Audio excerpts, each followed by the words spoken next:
would you do if you're seated and have to defend yourself? Now listen, you might be seated because we're in a wheelchair. We might be seated because we're just resting, trying to enjoy a nice day at the park. But nonetheless, we could have somebody come on up here and attack us verbally, ready to assault us physically. What do we do in order to defend ourselves? Well, just know that when we strike, we need to strike quickly, even from this kind of position. We have to be flexible. In order to do that, I got 4 targets I want to go over with you really quick.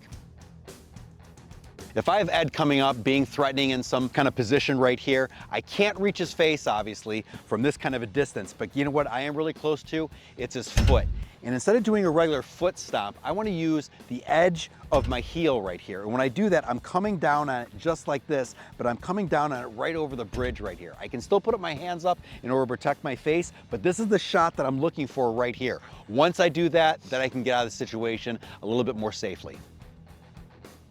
As Ed comes up and attacks me right here, after the heel, I like to go after the groin punch. When I'm using the groin punch, I love this tool right here because it's close. The target is obviously very close right here. I don't need to expend a whole lot of energy to reach it, and therefore it makes it a great target where all I'm doing is I'm using a hammer fist right here and striking the groin. Once I do that, I can get out of the situation and obviously save myself.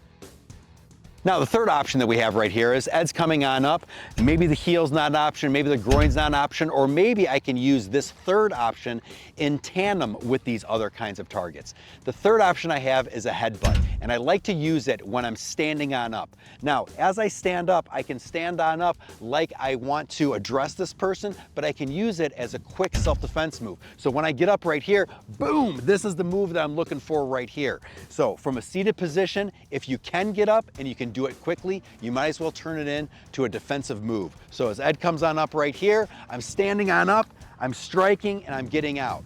Now we can also use this, like I said, in combination with some of the other ones. So as Ed comes up right here, maybe it's a heel stop, maybe it's a groin, but then that's leaving me an option where I can stand up right into that headbutt.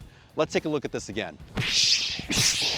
Just make sure that when we do this move, we're using the top of our head. Let me show you one more time. Using it in combination, I can go for the groin strike right here, standing on up, using the top of my head to strike, and then getting out of the situation. That's how we make this move work that much better. The fourth move that I love right here is that if I have somebody up here attacking me, being threatening, I can wrap this leg here just like this, and then with a simple push, I'm putting him right down the ground. Now I can follow up, continue to strike, whether it be his Achilles, his ankle, his groin, his low-line stomach, whatever it is, and get out the other way, or just use this single move. If the person falls back, it may allow me just enough time to escape the situation. Don't forget to subscribe to this channel and also check out the link in the description for a great self-defense program.